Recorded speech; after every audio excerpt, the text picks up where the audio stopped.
Welcome. Just wanted to talk today a little bit about caring for children who've been through trauma and give some definition to what trauma looks like. My name is Mandy Taylor, and I am a former foster parent and adoptive parent to a couple of children who've been through the foster care system as well. And I have a special needs son, so I think I come from a different vantage point from as some might, just what this trauma looks like that kids have been through. So we'll get started. Caring for children who've been through trauma can leave, and I want to start right off with parents, how this might affect us, because I think that's helpful to understand when we start to understand what the trauma looks like and how it affects our kids as well.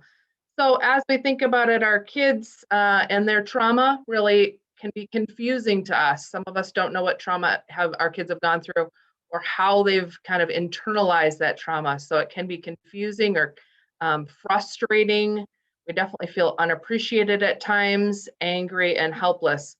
I say all these things because this is what helps us understand why we need to understand our kids so well and what they've been through. And so I think of a lot of times that I've been in situations where my kids definitely were going through stuff, and I felt all of these feelings because I wasn't pulling back and looking at what trauma they had been through and how they're reacting out of that trauma. So hopefully in the next few minutes, you're going to gain some knowledge on what trauma is and how it affects kids to help you understand how to kind of work through some of these emotions that we have as parents.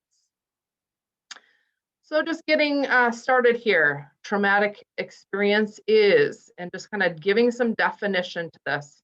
A traumatic experience exposes a child to actual or threatened death, serious injury, or sexual violation. I think the big thing is understanding it can happen to a child or it can happen to someone close to them. So it doesn't even actually have to happen to a child for them to take on the trauma responses that we're going to talk about. And it produces intense physical effects such as a pounding heart rate, rapid breathing, trembling, dizziness, or loss of bladder or bowel control. When we think about what kids have gone through, and even adults we've gone through, this is what kind of defines that it's separate from an overwhelming experience or a stressful situation. It has these effects that come from the situation itself.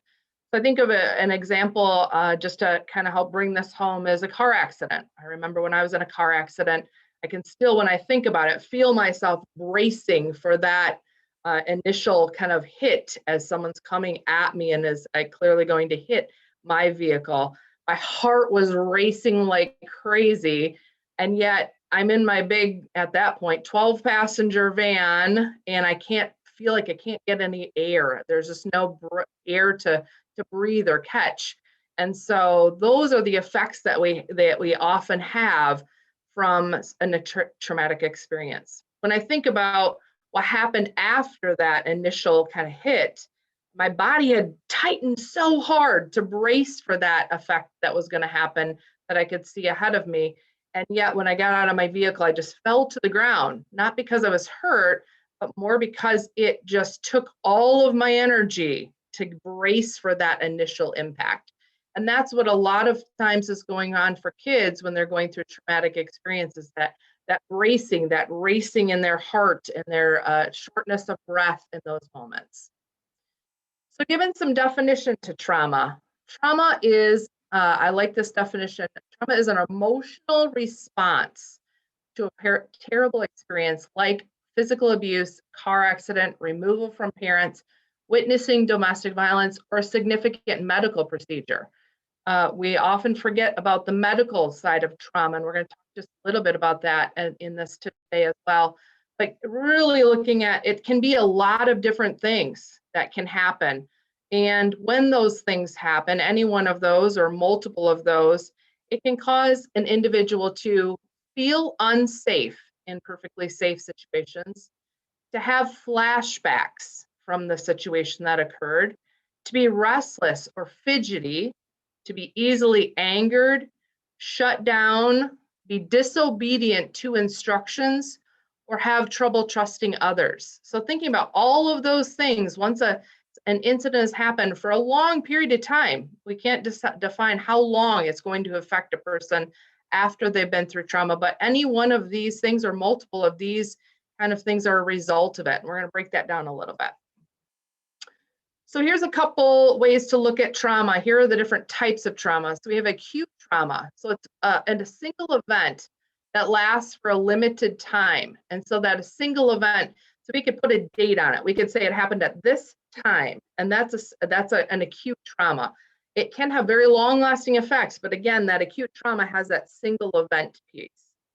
Chronic trauma is that experience of multiple events that happen over a period of time. Could be multiple things, but it's really that long period of time. So this is where we see more of maybe abuse or maybe some medical stuff that might be going on. That's a long period of time. If we have a kid who has, cancer and receiving treatments or things like that, that could fall in this category. And then we have complex trauma, and it's that exposure to varied and multiple traumatic events, often invasive or interpersonal in nature.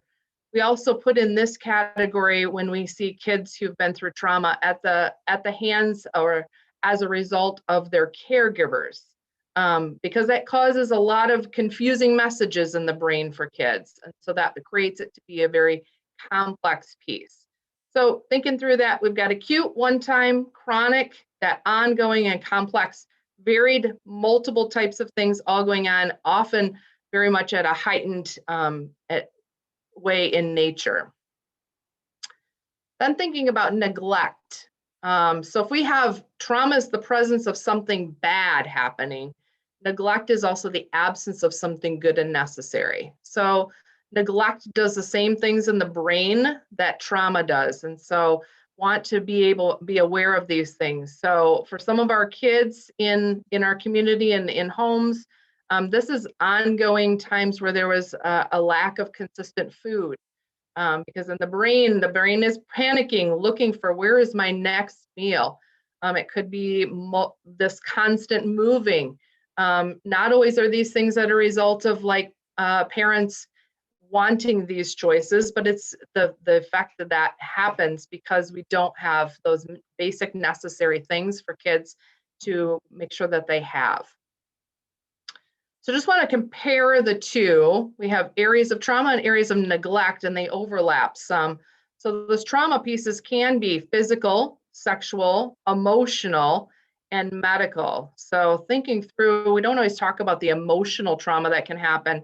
Those are those times where we have kids that, are constantly being told that they are not worth things, they are not valued, all of those types of things that can be emotionally devastating for a child. On the neglect side, we can have physical neglect, so their needs are not being met. Emotional neglect, kids are not being cared for and emotionally needs met. We can have an educational neglect, or we could have medical neglect. And so we can see some of those pieces in play as well.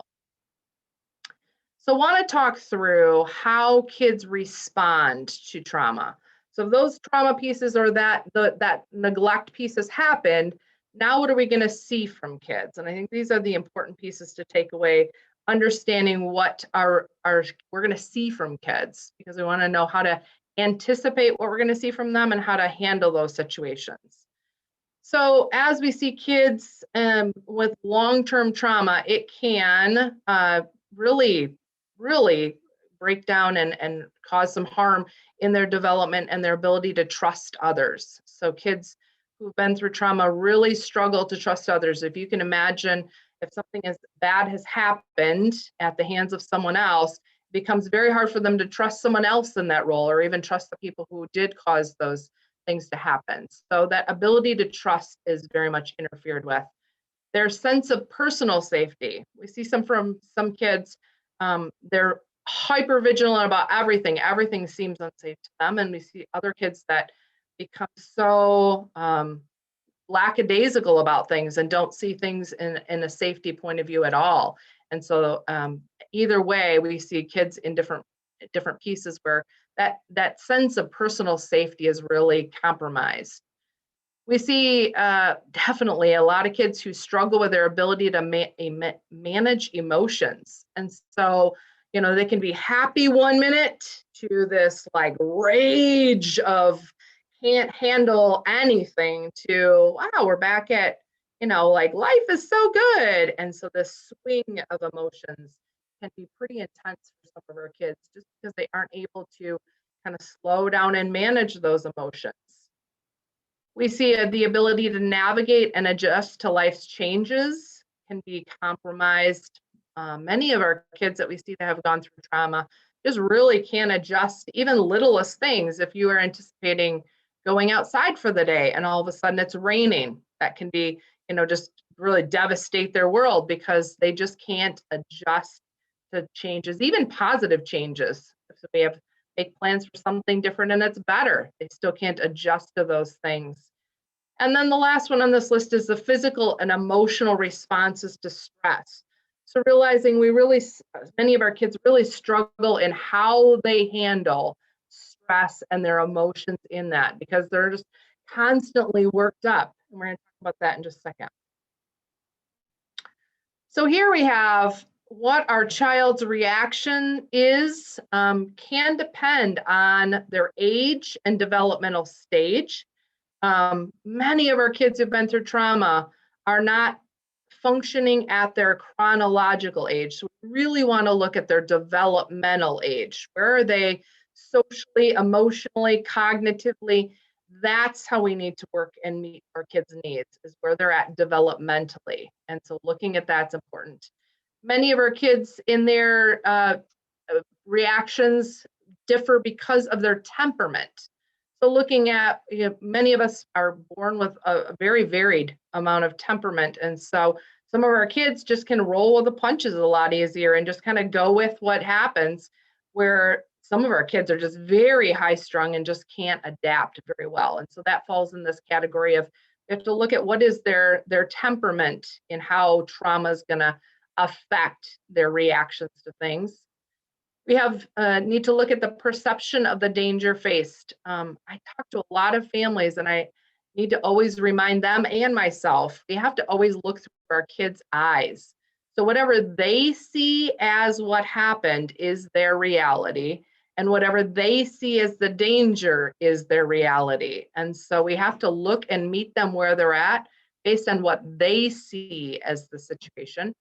We have the cumulative effects of trauma. So, was it one situation that happened, or do we have a lot of things that have kind of built up? That's going to affect how they react and how they respond after the trauma has happened.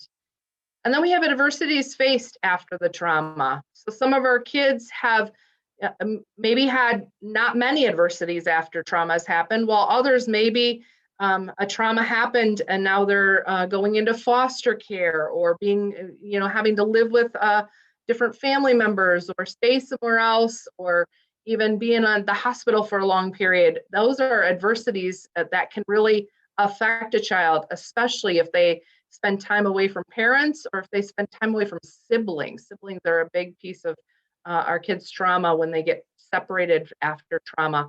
So realizing those can be things that can add to or make things even more difficult. The last one on this list is the availability of adults who can offer help, reassurance, and protection. So realizing the more adults our kids feel like they can go to and get reassurance and protection from after something has happened is going to help them in processing that trauma. So here's kind of a breakdown list of how kids, we see them respond to trauma. So the first one is really this kind of startled. They have this change in arousal level. So some of our kids, after traumatic things have happened, just live on this very high level of always looking for something negative, always being ready. The brain keeps them in this ready state of how do I be safe? And so some of our kids just live in this very irritable space. They're very angry at times, and they just really react very quickly and very much in a high level to anything that might seem like it could be something significant. Some of our kids have struggles in the area of their thought and mood, and so they just feel like they need to pull away from activities. They are very moody, and they begin to blame themselves for a lot of things. Some of our kids have intrusions in daily life, and that can be kind of the playing of situations going through the mind or kind of dreams or daydreams that affect their life or play. I know I've had a couple of kids in this area that has really struggled in school. So things might kind of jog their memory, and all of a sudden they're remembering pieces from their earlier years, and just kind of checking out in school, and the kind of the daydreaming that's going on. And then we see some of our kids that have avoidance. So they might start avoiding people, places, or things that remind them of the trauma that's occurred. I have one child who I adopted that had been through a lot of trauma, and after a while, she just really was overwhelmed by all of her emotions and memories that would really kind of drag her down in her daily life. And so there were periods of time where she would just shut down and just sit at the dining room table and found safety and just sitting there and doing nothing. And I would ask her, like, what are you doing? Why are you not participating in things? And she said, sometimes it's just easier to shut down and just to avoid everything so I don't feel so overwhelmed by anything. So that's where some of our kids end up. So we have trauma reminders that affect our kids. This is just kind of briefly going through some of these. Some of our kids' trauma reminders are smells. So all the smells that can kind of trigger the memory to remind the body and the brain of, some bad things that may have happened before. So for some of our kids, that might be a cologne or alcohol, or for kids who've been through some medical trauma, maybe it smells from a hospital, those types of things. For some of our kids, it's sounds. So sounds of sirens or sounds of yelling, anything like that. We see some kids, it's places. So if there was something specific that happened, maybe that place is a trigger that really kind of takes them back to that space and really puts their brain back in that fight, flight, freeze mode. Maybe it's people, and maybe it's types of people. So maybe it's teachers or men or women or groups of people. Maybe it's medical professionals, whatever that group of people is, or maybe it's just specific people. But there can be people that are triggering for our kids. There can be touch that can be triggering for kids. So that kind of leaning over and giving a hug to a kid, or touching from behind, can be triggering or scary for kids. Time of day, or even seasons or time of year. Our body keeps record of a lot of things. And one of the things that the brain kind of records is when things happen. And when we're in our early years, we don't always associate it with a date. We associate it with maybe a season that it's getting to be fall, or it was such a hot day, and things like that can become a trauma reminder that really triggers the brain. And so looking at some of those things, it really can be overwhelming for kids. If they live in these constant trauma reminders, if they are always in these moments where these trauma reminders kind of overwhelm the brain. So just thinking about the brain real quick, our brain is like your hand, the hand brand. Dan Siegel does a great video on the hand brain. So all your automatic functions are down here, and your brain grows going up. So as you curl your thumb in, that's your limbic system, your memories and your emotions. And then you curl over to the top. Here's your rational thought. As our brains are working, we hope that we will always have the rational thought that will keep us remembering, like, we're okay, this is a different situation. But when that is not able to kind of stay in place, they say it's like flipping the lid, and we go back to emotions or memories of the last time this happened.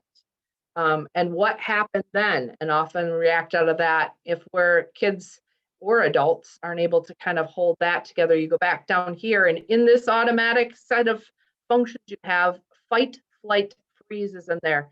And so that's when our bodies just react in this moment, in whatever way they see as the most safe way. And so our brain can go to, I'm going to run away from this situation. I'm going to fight this situation. And that might be verbal or physical, or I'm going to freeze right here and shut down. And I don't really have any control over what I'm going to do.